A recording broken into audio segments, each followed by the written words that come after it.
another episode of the Youth Wisdom Experience. Today we have a very special guest for you. His name is Doug Geisler, and Doug is passionate. I'm talking passionate about helping others and making the world a better place for everyone. And he's got, he wants to help everyone break through their limits and achieve massive success just like he has. And he's going to share some of his secrets with us today. Doug, how you doing, man? I'm doing great. Thanks so much for having me. We are so happy to have you here. We really, really are. So, you have a book called Being the Instrument, correct? I do. And what exactly where did that come from? What does that mean? Being Oh the my gosh. instrument.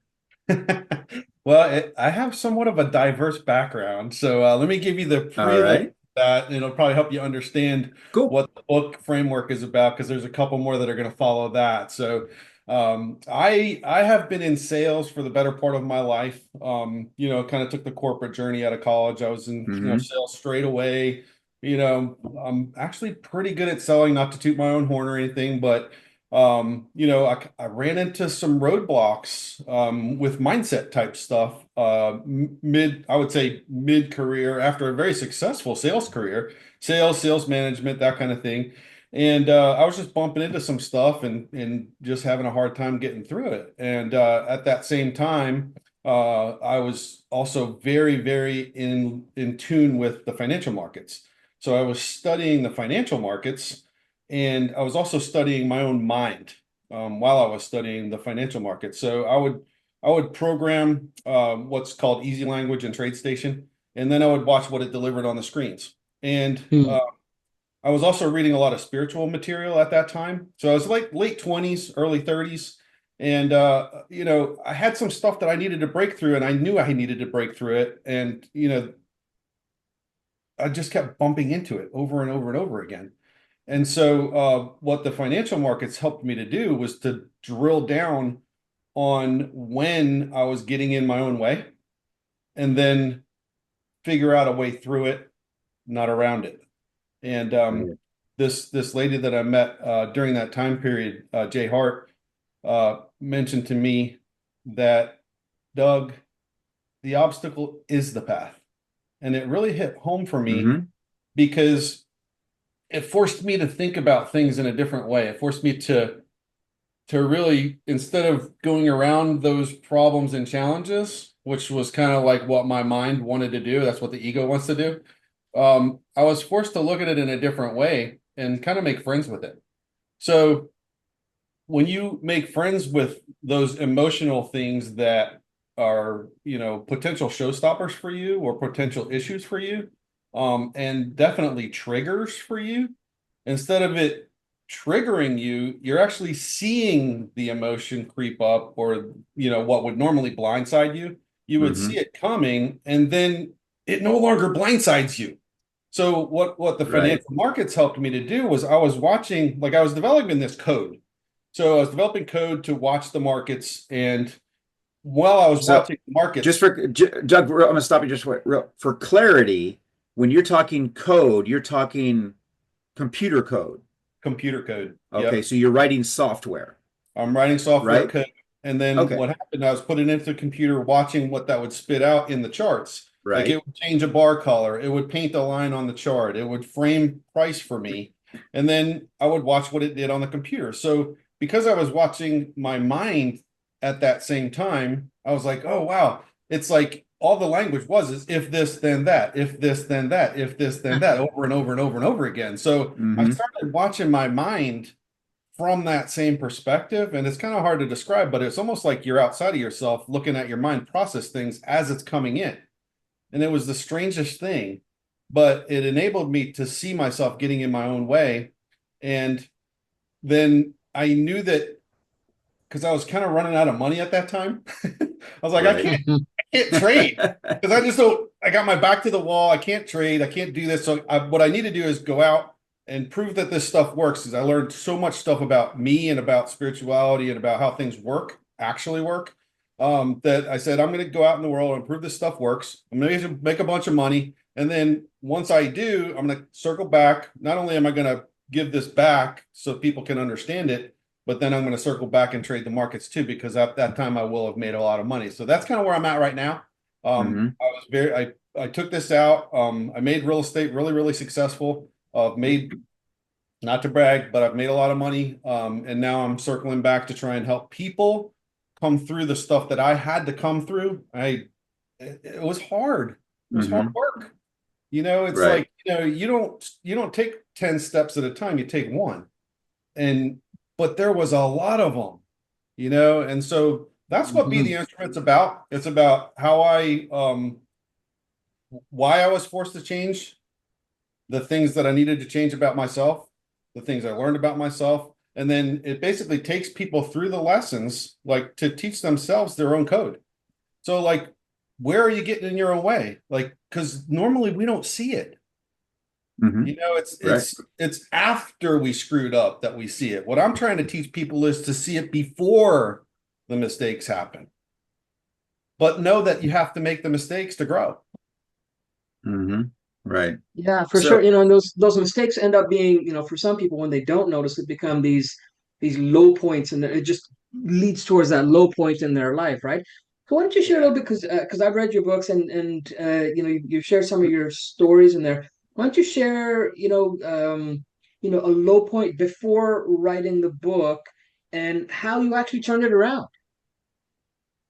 Sure. So one of the things that I noticed when I was day trading, because I figured, this day trading stuff, I was so good at it. Like when I Mhm. was trading on a simulated environment, but again, I was running into money issues, which presents fear. So like when you're trying to hmm. trade and make money, when you're locked up in fear, you can't do it. Yep. Like what Right. happens is your triggers get in your way, your mind gets in your own way, your ego gets in your own way. So what I saw in this was like microseconds was that as I'm watching the market come in and I see a trade take place, right? I see where I'm supposed to take the trade, but my mind won't let me. So what I saw was you either have one of two things get in the way. You got fear or desire. So fear, you're going to lose money. Desire, you want to make a ton of money, right? Right. So those two things help me to understand when my mind was going to get in my way so that I could manage my emotional intake and be able to take that trade when I needed to take it. So that translated to some things in my life. Like, okay, well, take that out into the world and just do the things that you're uncomfortable doing because that leads you right to the things that you need to overcome. So for me, Mhm. that was fear. Okay, so fear of taking a trade and losing money because yeah, I had done that a few times. Like I actually bought a book and made a ton of money, just trading stocks and whatnot. And then I watched it all kind of go away when the collapse happened back in I Yeah. think it was 2001-ish, right? And I was so busy with my career, I didn't really notice it much, but yeah, that was kind of painful. So that created a trigger for me. Like, and then when I Right. tried to trade for real, like on fast time frames, it created a mental sort of Hmm. block that I had to get through. So I had to get through that fear block and see it so that I could kind of overcome that.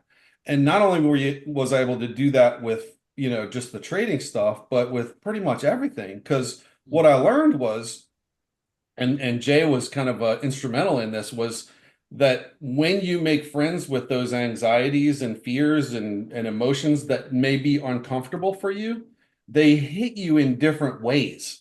So fear might hit you differently than anger. Anger might hit a little bit differently than frustration. Guilt or remorse or regret, they might hit you differently. So these all hit you differently. Your body perceives them differently, but it pulls you in different directions. So you may have things that are pulling you to the past. You may have things that are pulling you to the future in fear versus desire. But Hmm. either way, you're not in the moment making an effective decision. And that's what I saw. And it was super ridiculously empowering because once you master your mind to the point where you can stay in the moment and make effective decisions that affect that future, everything changes. but you can't get caught up in the emotions. You can't let those emotional triggers trigger you, because once you are triggered, you're in fight or flight mode and your brain can't process in that state.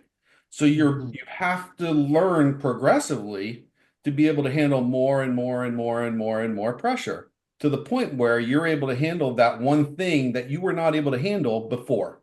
And sometimes that's a stepped progression. Mhm.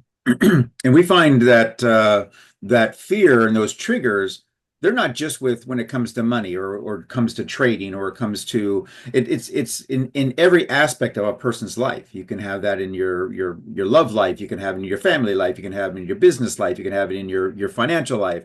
I mean, Yep. all of these things, and we create these patterns that, as you said, we're not even aware of them, Or not. you know. And the interesting thing, Ross, is that when we don't address them, Hmm. they come right back around and they're in front of us again to Right. address it. But not only is it that issue, but it's bigger and it's harder to get through. So the one thing that kind of forced change with me, I'm like, well, I don't want my problems to get bigger. Right? Hmm. So then it's going to be harder for me to get through. So it's like when they come up, you just deal with them. You Right. know?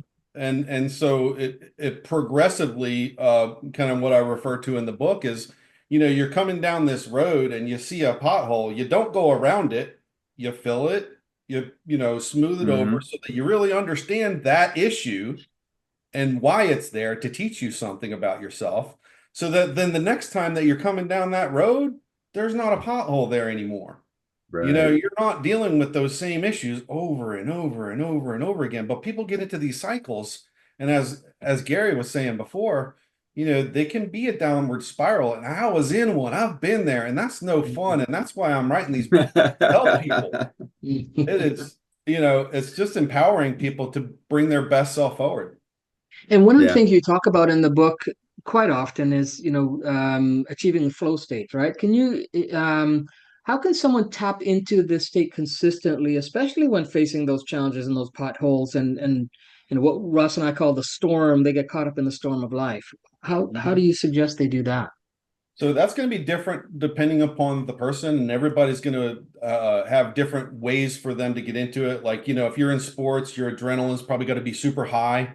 But if Mm, you're like, looking at the financial markets, you're probably much more low key, and it's a different Hmm. mindset. But it depends on what Sure. you're doing and how you're doing it.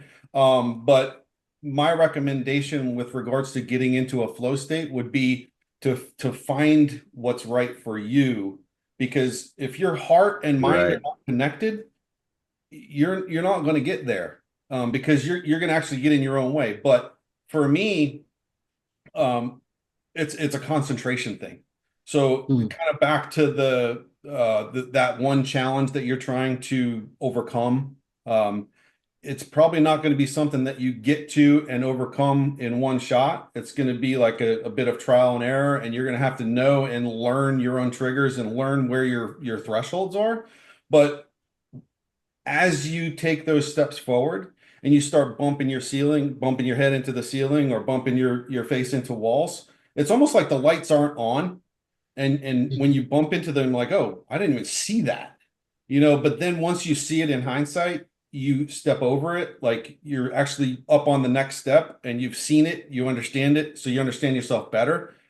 That's one step closer to being in the zone the next time. Like you're not quite mm, there, but you're stepping there and you're stepping there and you're stepping there and you're stepping there. And it's kind of like, I refer to it in the book like in a give you a really long explanation of a wavelength. It's like you're kind of overcorrecting and you're both sides of the line, but the mean you're kind of going up and right towards that upper right, like a good stock chart. You're going this way, but you're like error, right? But each time you're self-correcting and you're Hmm. going up into that zone. So what happens is, what used to be uncomfortable actually becomes comfortable, and your mind's ability to process that a level of emotion or that speed of life actually increases.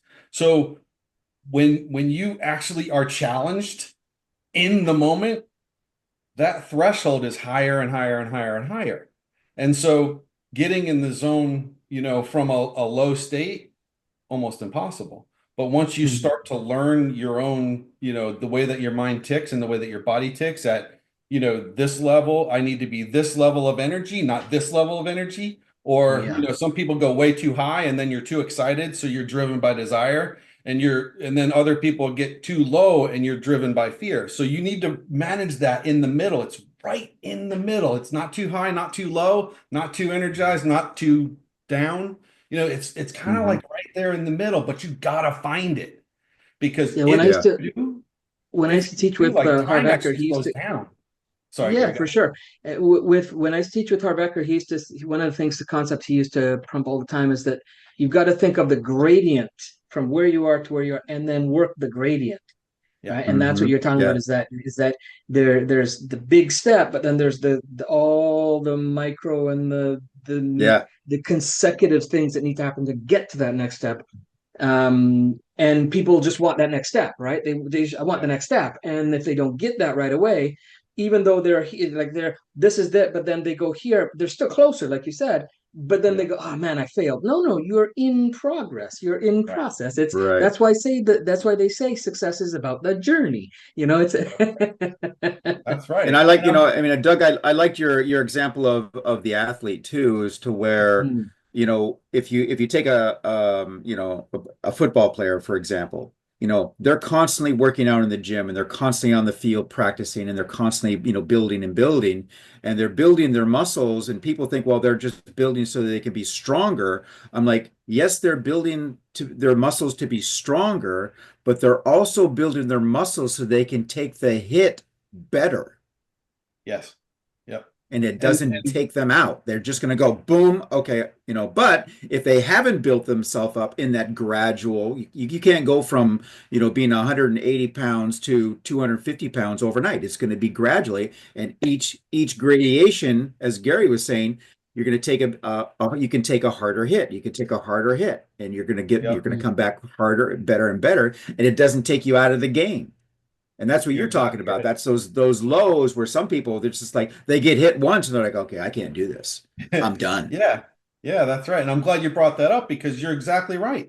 You're doing the same exact thing to your mind. You're building up your mind like a Correct. muscle to be able to handle Correct. more and more and more pressure. So, but the Yeah. cool thing Yeah. is that once you understand that you're going like this, across like a mean reverting thing, as long as you start to kind of back up and you see that process, you're like, oh, okay, I screwed up. Yeah, great. You take it in stride. Like, okay, Mhm. I Hmm. just need to self-correct, because what people normally do, and this isn't for everybody, but that's actually what the second book is about. The F word, forgiveness, is about letting go of the failures and moving right on. It's learning the lesson in the moment as it happens and then immediately moving on, moving forward. Because when we get caught up into the blame and the regret and the guilt, that's what takes you down to the low cycle. So you're up Right. here, like, I'm going to win, I'm going to win, I'm going to win, lose. And then you're way down here and you're like, oh, I suck. Right. And that's what causes Right. the cycles. But once you start to realize that you're on an upward trajectory and you're going to make those mistakes, those lows aren't nearly as dramatic as they used to be. It's like you take it in Right. stride, just move forward, move forward, move forward, move forward. It's great. It's like a whole new world to live in. Yeah, for And sure. it becomes a whole new world because you have the strength, the agility, and the resilience to continue on that path so you can build that new world for yourself and your Yep. family and in society, depending on what that goal is. Yep. That's really And so, cool. So, yeah. so then, so if you were to take one piece, one component of being the instrument and distill it down into one actionable piece, because right now we're talking about little gradations of becoming better, perfection, if we Yep. want to call it that.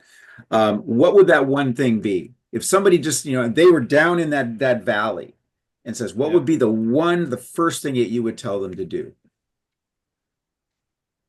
It's actually super ridiculously simple that most people overlook it, and its presence. Because number one, and that's what the books are about. It's about letting go of the past, being Hmm. in the moment, and not letting the future captivate you and take you forward through that moment where you don't have any choice. So your one chance to do something about your life is right now. Right now, right now, right now, right now, and right now. So presence is the answer, but, and it's a big but, you have to get there. That's what my books teach people how to do. It's how to get to the moment and stay in the moment where your choice can affect your life. You can't be caught up in the past. You can't be caught up in the future because you have no choice there. Because life is a series of choices. That's right. And Everything's a choice. they're all made now. Now, Left, now. left, right, yes, no, up, down, back, Yep. forward. Yeah, That's right. very good. Yep. Exceptional. All right. So you also talk about inner peace in the book with high performance, right? So how do you see these two seemingly contradictory states, right? For some people, right? They see how do you have this inner peace and this high performance coexist? It's all about understanding failure, because Okay. once you understand that failure is required, you don't have the lows anymore, because all we can do is bring our best self forward in that moment. Yeah, there's going to be times where we fail and fall on our face and mess up and all kinds of silly stuff because we're human. We're not always fully energized. We're not always fully, focused. We're not always fully present. And when we're not present, bringing our best self, that's when we screw up, right? But peace is the understanding that growth never stops. Yes, we make mistakes. Yes, we need to be okay with that. And yes, we need to grow from it. If we're continually growing and getting better, then every moment that I bring myself to, I'm going to be a better person than I was before. And I have to be okay with that. That's peace to me. I'm not Right. perfect, not by any means. Everybody makes mistakes. That's what we're here for. We're here to grow. And one of the things that I think a lot of people that are in this this self-improvement area helping each other do is we all understand that we're all here to help each other. Like, we all come through our stuff, but it's the people like us that are kind of reaching back and pulling the people up from the stuff that we went through. And that's really fulfilling to help somebody through some stuff. So two things. One, you don't sit here and blame other people. Two, you don't sit here and blame yourself. You move forward. You get to that moment where you can affect yourself, your life, and others' lives and make them all better. Right. That's peace to me. Does that make sense? I mean, and a lot of people think that it's so much easier to play the the victim card, and it's like, oh, this was woe is me, or this happened to me, and it's just like, well, great, get over it, move forward. I remember this pivotal point in raising my kids. I was teaching or talking to my son about something, and he said, well, who are you to tell me that? Because you did it and you failed. And I'm like, exactly. I said, exactly. I says, that's the whole point of this conversation. You got it. And he was like, I did? I'm like, yes, because you are supposed to learn from my mistakes. That's what I do for a living, is I show people, listen, this is what I did. This is how I failed, but this was my next step forward to how I corrected that failure or made sure that it didn't happen again. I said, but you have to, the failures that you learn are they're your jet fuel to push you forward. Yeah. And you're not moving forward because you failed, but you're learning from that failure so you can move forward and not constantly be repeating the same failure. I said, so I learned, you learn from me. I learn from this person. Gary learns from me. I learn from Gary. I learn from you. Gary learns from you. I mean, it's just this interchange of understanding what other people are going through. That's why reading books is so important for people, and doing podcasts and interviews and such, so that you can see that you're not alone. You can see that other people have been there and that they can show you a path that's easier. That's the whole idea. Yeah, absolutely. And kind of going back to that peace thing that you asked about, Gary, is once you kind of understand this perspective. It's almost like a vantage point that you're living life through, rather than being so drilled in and drilled down on like task. Hmm. You're living from this more of an overarching awareness perspective rather than a doingness perspective, like that you're in the task doing this, and this. You're living from this higher level perspective that's really taking in life from a more broad-based awareness perspective. And just that alone is way more peaceful than, the task-oriented drilled down perspective. Yeah, which, Would I you? think it leans into the, one of the aspects I liked about Be the Instrument was the spiritual practices that and you touch on, some of the spiritual stuff in there. Um, how do, because I'm thinking the audience listening in is like, yeah, it sounds all great and everything, but I got bills to pay. I got kids to take care of it. And like, it's how do they navigate the integration with that spiritual, with the practical, with actionable things while developing personal growth? I think for me, it's about reflection. And, Mhm. some of that was, kind of taking some time at the end of each day and kind of replaying the Mm. day and seeing, what did I do that worked? What did I do that didn't work? That actually became much more drilled down version when it came to, the trading stuff and focusing on my mind. And it was literally microseconds where like you're flipping back over Mm. and over again, flipping back. Okay, I missed that, missed that. Mhm. I saw the emotional triggers that were taking me out of the moment, but um, I got to a point where like I'm like, man, I can't figure out how to do this. Like I can't figure out how to get that kind of awareness that I need to see this. So I started using this meditation program called HoloSync. That's made by Oh Hmm. yeah, Yeah. Centerpoint Yeah. yeah. Holosync. It's great. Looks very Bill good. Bill Harris. And what it Mhm. does is it takes different tones on the different sides of your brain and it forces them to equalize.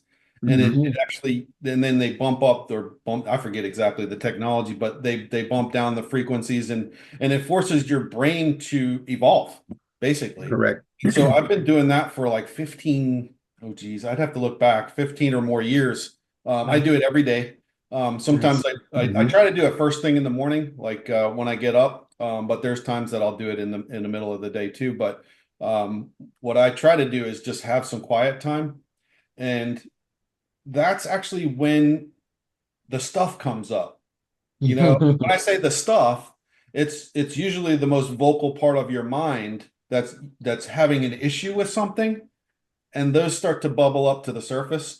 What you'll start to Mhm. do is as you do this like from a really quiet place, like a meditative, practice, you'll see that stuff start bubbling up in your mind and you'll be like, oh, okay, watching that. But you don't have to do anything about it because you're just watching, right? You're watching. Mhm. So what Mhm. you're doing is you're practicing that presence at a time where your mind's not stressed out purposefully, so that when you get into your day and your mind is starting to experience some of those stress points and there's a little bit more emotion coming in, there's people coming at you, things coming at you, you're able to get into and process that information, that situation from a much more balanced perspective, and it just goes better. So I think people get scared off by religion and spirituality and stuff like that, but it doesn't have to be that complicated. To me, it's about presence and Mhm. managing your mind. Your mind is the best tool you have, and that's your time. It's Yeah. 15 minutes, if it's 30 minutes, if it's an hour, whatever it is that you can dedicate to just watching your mind and seeing how it processes things, including the emotions. And I It'll think that's an important piece that you just mentioned there. But the way that I look at it is and we Ross and I teach this in our micro mastery challenge experiences where it's about creating these success rituals, right? And doing them, and so they're consistent, and there's inner reflection involved in that, and but it's something they do regularly. So it's um I'd be interested to hear, like, if do you have a AM PM ritual? Because that's one of the things we teach in our micro challenge thing is, what do you do when you get up, when you come out of the dream state, to come into the reality, and what do you do go when you go back into the dream state? Is it, what are you doing in those in that buffer zone? Yeah, yeah, no, absolutely. When there's something on my mind that I really, really want, I will drill down on that first thing in the morning and when before I go to bed, because that's your most influential times. Mhm. But you know, as far as the meditative type stuff like holosync, I do that first thing when I get up, because I think, like you said, that's one of the more influential times. And Mhm. even Tony Robbins talks about doing his, his amp up. I think it takes 12 to 14 minutes to do Mhm. every day, and it's basically this major personal pep talk. Like it just gets you amped up for the day, like, and it Yeah. starts you off on a positive note. I mean, Right. Mhm. and super ridiculously powerful because your energy, huge effect on your results. Absolutely. So, so you do your hollow sync, and that gives you kind of put now. Do you do your amp up as well, or is hollow sync your amp up? It depends on the day. Like I've had so Okay. much going on that I do miss some days. Like I don't do that every day. No, I probably should. You're Hmm. probably right, but no, I get into my day and but I do listen to a lot of positive oriented music. Okay. Like if I'm a real estate agent too, so I have a lot of road time. So like instead of listening to something that might not enhance my mood, I listen to stuff that has lyrics that are, kind of mind bending. Like everything that Mm. I listen to has a meaning. Like it has lyrics that are actually affecting how I perceive life. And so I have several bands that I really like to listen to that's positive and just keeps me in What's a good frame of mind. what are a couple of the bands you listen to? I'm You'd curious. be surprised actually. The Scorpions, Okay. Temptation. Within Temptation is one of my favorites. Hmm. Rush and Gosh, Evanescence. of course. They Oh, all Evan have Evans too. very, Yeah, very good. Yeah. powerful lyrics. Hmm. I mean, and Hmm. I keep meaning to write about it and blog about the lyrics in in this music, Yeah. because I think it's just insanely powerful. Like they come up with this stuff. I'm like, oh man, I never really thought of it that way. Yeah. But sometimes, like if you change the lyrics and you think, okay, instead of me talking to a lover or talking to a friend, and you kind of flip it around like you're talking to yourself, you're like, oh, that's meaty. That's Yeah. It's nice. it's Good, pretty nice powerful reframe. stuff. It's Yeah, the yeah, totally. holographic nature of communication, right? Yeah, Exactly. yeah, Yeah. super powerful. Oh, that's really cool. That's really cool. Those are similar to some of the groups that I like to listen to. I usually, personally, I like to listen to more of just the instrumentals. Mhm. But I really get into like movie themes, Okay. cinematic themes, and you just kind Yeah, of, I mean, they just because just like they're designed for the movies to bring up your emotions or bring them yes. down. And such, it's Yep. kind of the same thing. It's like it just kind of charges me up, especially when I'm writing. It's just like, okay, this is now I'm Rocky or I'm, Braveheart or whatever the case may be. It's like, oh, I could do this. And just kind of Yeah. go crazy. So I get it. Music is so important. So Uh, powerful. And it it's just it very hits you po- in a and different way, right? and it can Absolutely. go both ways. I mean, it Yep. Oh can yeah. also put you down into the dirt, Yeah. Sure and can. Absolutely. where a lot of music these days does. Yeah. And go ahead, Gary. It's interesting, right? I mean, it's the um so I don't like to listen to the radio much at all, but when my kids are in the car, you kind of, have to succumb and Yeah. and and I don't listen and to the radio. I don't, yeah. there's an app called iHeartRadio which has different radio stations, and Hmm. if I'm Yeah. gonna listen, I want to listen to some, old school stuff that I like, and Yeah. younger Gary hip hop and R&B and stuff like that. There's this one station in LA that plays some, some of my genre of stuff. And it just blows my mind. They actually have a segment where they focus on people coming on to bitch and complain about things that irritate them. I'm like, hey, look, Yeah. there's so many other conversations you could have, Hmm. Yeah. right? And again, there's a lot. You listen to even genres of music, you can hear the different types of messages that come across. And while I enjoy rap and R&B and stuff like that, there's just so much of it that's based in the hyper drama of negativity, Hmm. and that's out there. So I actually listen to on Spotify, I listen to a lot of conscious rap stuff, which is just mind-blowing stuff. Like they use the skill of rap and the beats of but the language and the double triple entendres. I mean, it's like these guys are tapped in, and it just kind of gets you to this other level of mind. So yeah, music is definitely a whole topic in and of itself, for sure. It Oh really gosh, is. yeah. We could extend this for a couple hours and talk about all the different songs and what they mean and all that stuff. Right. Everybody And right? But yeah, yeah. I love it. That'll Absolutely. be the next episode. Nice. That's awesome. So with all of that then, because I mean you have such a wide variation of backgrounds Hmm. and business and experiences. Um, how did you put it all together with your own unique perspective on personal development? Like, how did you blend it all together? Like, how did that come about? Well, as I said, when I started the whole real estate career was Yeah. an effort to go make the money to prove that this stuff works, and also to fund the accounts because I wanted to circle back and Hmm. do some trading. And Hmm. so the interesting thing is that the primary driver was I saw my sister's kids go into Little League, and I thought, Hmm. man, if I knew at that age what I know now, Yeah. Right. and I don't have kids. So I'm like, Hmm. man, Hmm. I gotta put this down. Like I gotta Yeah. teach. Mm. I have to teach. It's like, so that was one of the big Awakening. drivers for Yes. me was to put this stuff down for them. And Mm.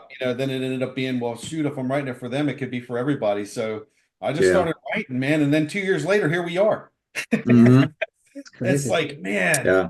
But I've also got a real estate career, and I also want to get back into the day trading. So basically, I've been getting up at anywhere from 12:30 to 3 every day for several years now, just so that I can kind of have my writing life. And Mm. like you, Ross, I kind of throw on some instrumental stuff when I'm writing, and it Hmm. kind of helps you get into that flow. And Yeah. it's just like, man, you lose 3-4 hours, and it's like Easily. Yeah. just pages and pages and pages of content that you're like, man, where the hell did that come from? Yeah. It's just amazing. But I love, while we're talking about it, I love Lindsay Sterling. I don't know if you listen to her or not, but she's Oh, really yeah. Violin. Hmm. yeah, pretty amazing. I But call her violin on steroids, though. But oh yeah, man, she's amazing.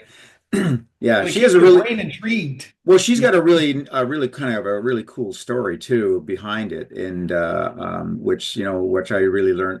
I found out later on. I just saw this little bio on her, and I was like, wow, this is a really kind of a cool story. Where I mean, she Yeah, just loved it so much, but all of her friends like, oh, you play the violin because yeah, they had this frame of a violinist is somebody wearing a bow tie or a pink dress and just very boring in an orchestra buried with all everybody else. And she's like, yeah, she goes, I need to break that model, and yeah, so that I can stand out and be and experience and exude the emotion that playing the violin brings out in her. And it's like yeah. it's Talk about, performance art. It's just oh, unbelievable.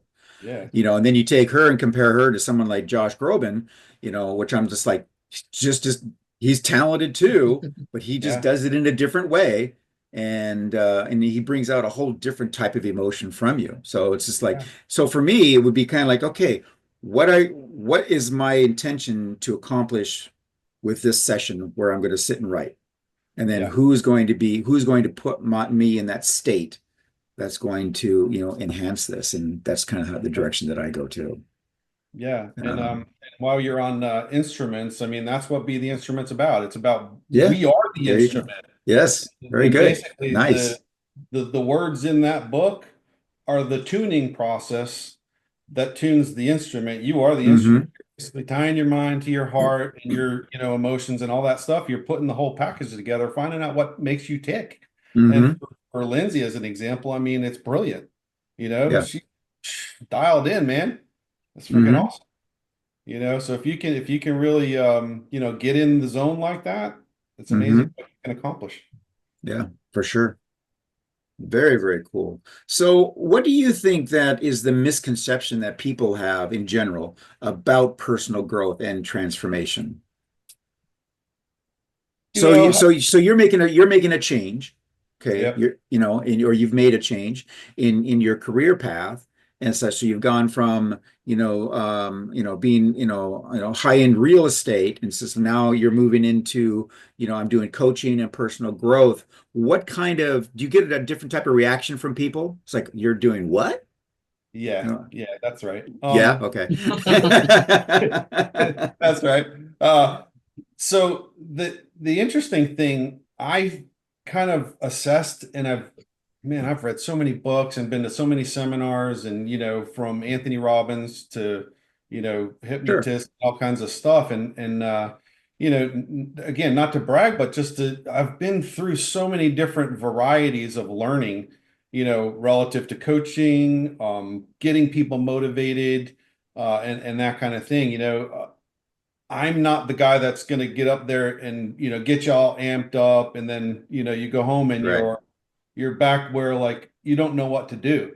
Like I'm the guy that shows you who you are, Hmm. and I can help you through you to develop yourself. You know, Yeah. it's just it's a different approach. It's very much more individualized. You know, you got to kind of get in their heads, almost like a psychiatrist, psychologist, and really develop, hey, what makes you tick, man? Ladies, guys, Hmm. you know, what is it that drives you? What's your passion? What are the things that you feel like that are getting in your way? What are the roadblocks for you? What are the obstacles? You know, and you kind of it's a process, you know, but you gotta it's almost like you gotta shake yourself up. And I think one of the cool things that is going on out there in the personal development industry right now is really, really good. And that is kind of a reframe, and that is that life happens for me, not to me. And when you look at life that way, the obstacles aren't obstacles anymore. They are your path, just like we kind of talked about Hmm. before. And when you reframe and look at those things that have been your roadblocks and obstacles before, they become your next challenge. And when you take on your next challenge wholeheartedly and you don't shy away from them and you don't go around them and you learn how to process the emotions to do it, it becomes a whole new life for you. So for me, it was fear. Going to go back to that, but fear is energy.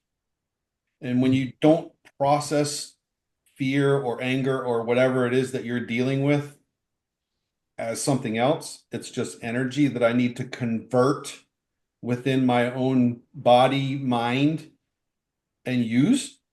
It changes Hmm. the game. So when Right. you're kind of bumping up against those ceilings and walls and stuff, and instead of stopping, yeah, you might stop for a second to process, but you're going to go right through that full on awareness while you do it. Yes, you're still going to make mistakes, but you're going to go through that and you're going to learn the lessons that you need to learn. For sure. So, have you ever run up against someone who has said, "Yeah, yeah, I know you've gone through your fears, but you haven't gone through what I've gone. You Oh, don't, you haven't had the life that I've had, or whatever the case. What do you do in a case like that?" you got it's almost like a wake up call. Yeah, You know, I get it. We're not all here dealing with the same issues. We're not all right. here to face the same challenges. That's not reality. Hmm. But again, it's kind of getting in their head and trying to figure out what is that thing that you don't want to do to move to the next level. What Hmm. is it? Like it's Name something it. you want Yeah. to be here, but you're here. There's something here in the middle that you don't want to do. You either can't do, won't take it on. You have a certain comfort level. You just want to stay there. Whatever it is, there's something. Hmm. And I Right. promise you, if you can find enough motivation to take it on, you'll Right. get through it. But Hmm. there has to be for that person, there has to be a motivating factor. If there's no motivation, they're not going to get through it. Well, You there's know, always motivation. It's just a matter of which direction you're allowing it to motivate you towards. yeah, to stay comfortable or take it on, Hmm. right? Right. So, what is it for you? What do you want? Like, and, rather than staying in that comfort zone where you know what you're going to get, you Hmm. have to step out into the unknown where you don't know what you're going to get. Yeah, you may fall on your face, you may fail, but you're one step closer to that thing that you want.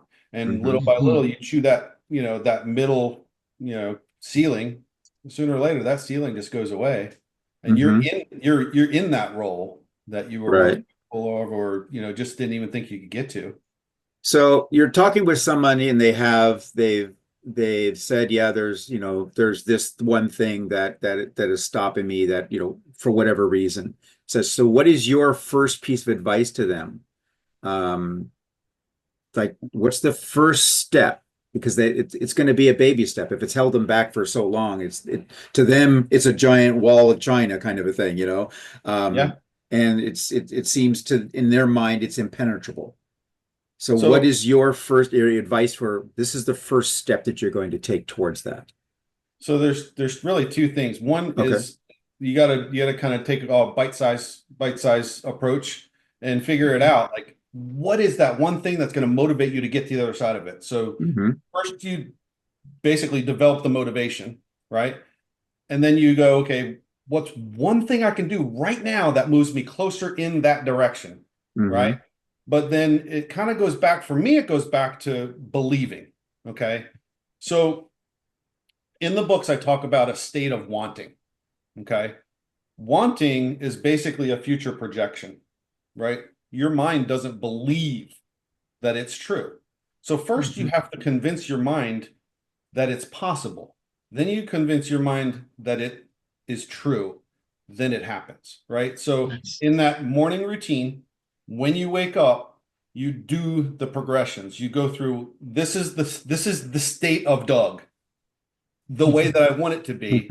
And then what you do is you actually put it in the past as if it's already true. Because if it's in the past, your mind believes it, right? But that's not enough. You have to believe it with emotion. You have to tie total and absolute conviction to it. Like to the point where, like, if I do this, Ross, Gary, there are tears rolling down my face. I believe it so hard and so much. It's so real to my mind that there's tears Hmm. running down my face. I'm so happy, so gracious, I'm so thankful that this is real.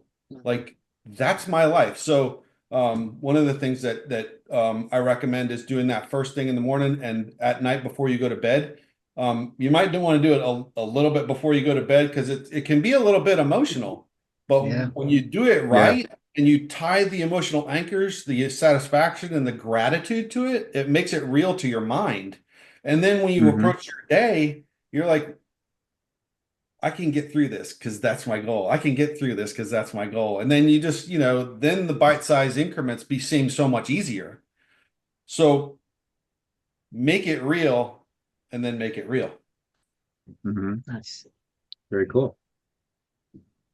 All right. That's great. So, we met you in another event previously, and really liked what you were talking about then, and Yeah. introduced you to our good friend Jim Britt, and you end up co-authoring a book with him that's endorsed by Tony Robbins, and forwarded by Brian Tracy. I mean, that's pretty exciting, right?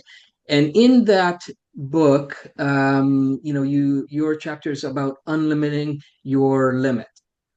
Let's talk a little bit about that, and I know that you have opportunity for listeners to kind of grab a free resource, the Limit Breakers Blueprint, I believe it's called, right? So talk a little bit about unlimit your limit. So unlimit your limit. You can pick up a copy of the Limit Breakers on unlimityourlimit.com, and Hmm. that'll kind of get you started on that path. But unlimiting our limits is all about recognizing when we're bumping into those thresholds. The I don't want to, I can't, I will not. And it's about seeing those as we approach them. Like there's certain things that we don't want to do. We want to stay comfortable. So unlimiting our limits is all about recognizing when we're bumping into those things, and they're not subconscious, they become conscious so that we can see them first.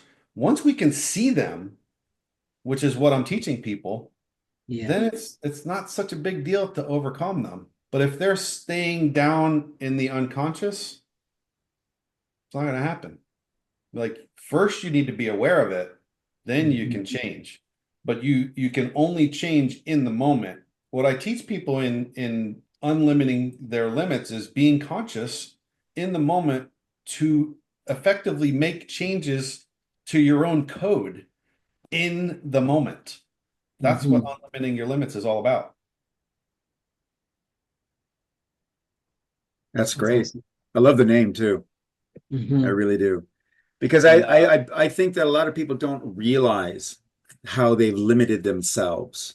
I think that's one of the biggest realizations that people need to understand is that if you have this ceiling, which is a glass ceiling, that means it's breakable and such, you created the ceiling.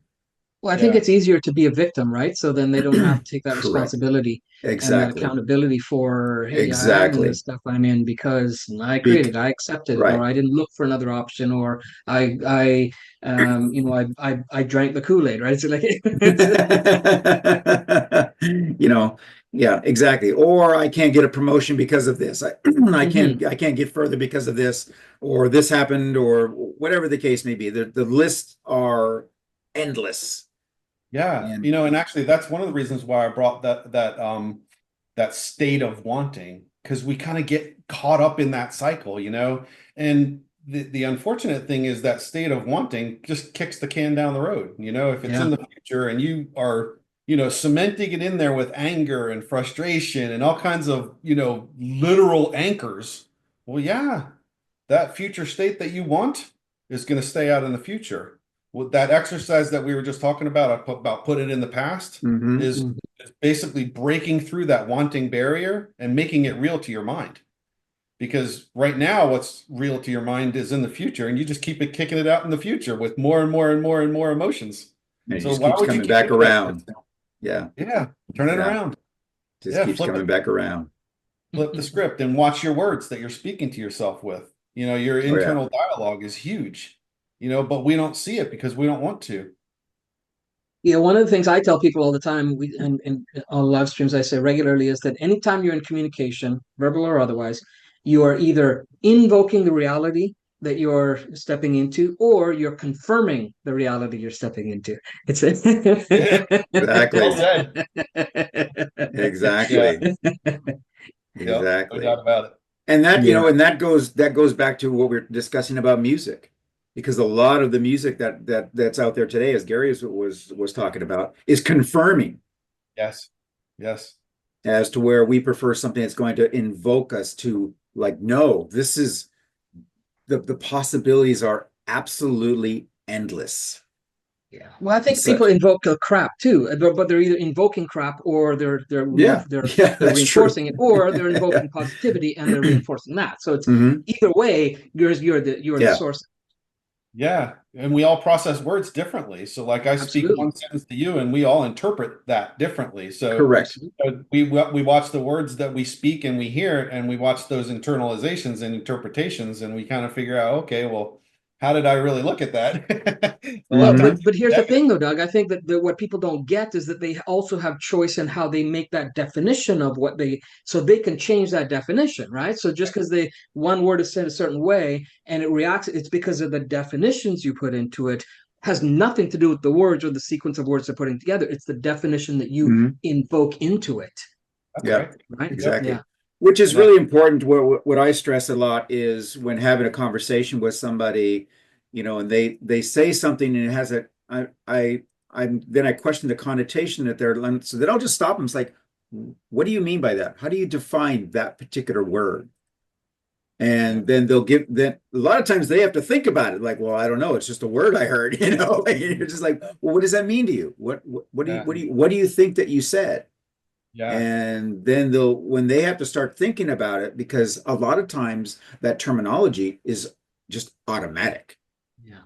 And Yeah. just like, I I'm like just, to throw them for a timeline loop. I say, so where were you when you yeah, decided that? exactly. Yeah, that's it. Yeah. So yeah, I'm where did you curious. hear Where that? were you What when were you you decided doing? that? And before you decided that, where were you then? And why did you make that? So I take them on Yeah. this. Yeah.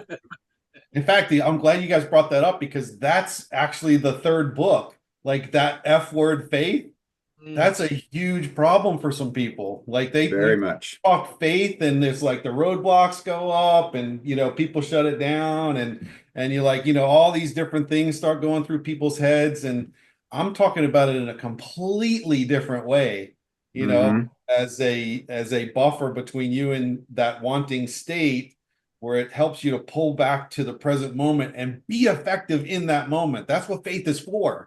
So it's like, man, if I could just dial into these people and just show them what faith really is, man, so powerful. It is. It's really cool. So, Doug, we're kind of near the end of our hour together. It's already been a whole hour. This is Wow. just, I think we're going to start doing these long form interviews. Those are, you know, but so tell people how they can find more about you, where they can find your books, what do you got coming up? I know you've got some things on the horizon. You got lots of things on the horizon. So give people an idea of what they can find now and then what they can expect in the future here from you. Yeah, absolutely. Thank you for the opportunity. So the first place to go is unlimityourlimit.com, and you can Hmm. get a free download there.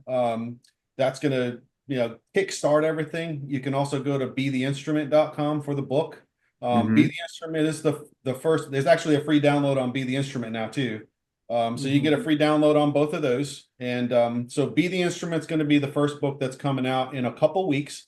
Jim Britt's books, the co-author book with Jim Britt, Cracking the Rich Code, is coming out next week. Mhm. So you'll be able to get that one. Be the Instrument will be shortly thereafter, like a week or two after that. And then Hmm. we'll be launching the two F word books. So you got Forgiveness and Faith will be not too far after that because they're ready to go. They're written. We're developing the covers for them right now. And so those will be probably within the next couple months. And then I still have one more F word in me that's about to come out, and that one I think a lot of people are going to like, and that one's the F word fear. So once that one's out, we'll certainly get back on and tell people about it. And I Right. think there's just a lot going on with these books and coaching, and it's all aimed to help people. I just hoping that it helps them. I'm pretty sure it will. Mhm. Absolutely positive it will. I think that there's as Gary and I have said, and why we do what we do is that, is because the world needs what you're doing, and they need it very badly. And in this storm we call life, everybody needs to know that there's an eye in the middle of that storm where there's calmness and peace and tranquility.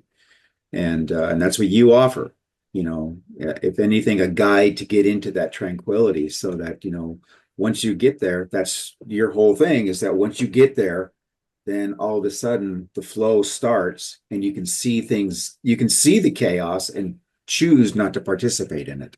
Yeah. Matter of fact, there's a great song that speaks to just what you just said by Visions of Atlantis, Master the Hurricane. It's Oh, actually, I mentioned it Mhm. in the book, but it's yeah. it's all about, it takes you through the whole progression, and it ends you right back at peace, and Mhm. Very cool. check out that song. It's really cool. I will. Thank you for sharing that. That's going to be great. And how long has that been around? I haven't heard of them. It's at least a few years. Yeah. Yeah. Okay. Yeah. Another cool band. Very cool. Hmm. All right. See, learn something new every day. I love it. Gary, anything else from you? That's it. Thanks for being on here, Doug. Appreciate it. We've been planning this for a while. We finally got around to it, so Yeah. Thank you it both was for great. having And me. we I look really forward to having appreciate you it. on again when the next book, the next F word comes out. Um, so yeah, and Try so to those of prevent you the that F words from coming out, right? it just keeps coming out. It just keeps coming out, that damn F word. Yeah. And and then I know that you're also planning to ultimately have a series of these, and you're gonna call it the What the F series, right? What the F books. What Yeah, the that's right. yeah. We got a website coming for that too. Yeah. Yes, sir. That's Well, thank you awesome. guys so much. Thank It's you our too, man. pleasure. Thanks, Doug. Appreciate it. All right. Be Bye-bye. well.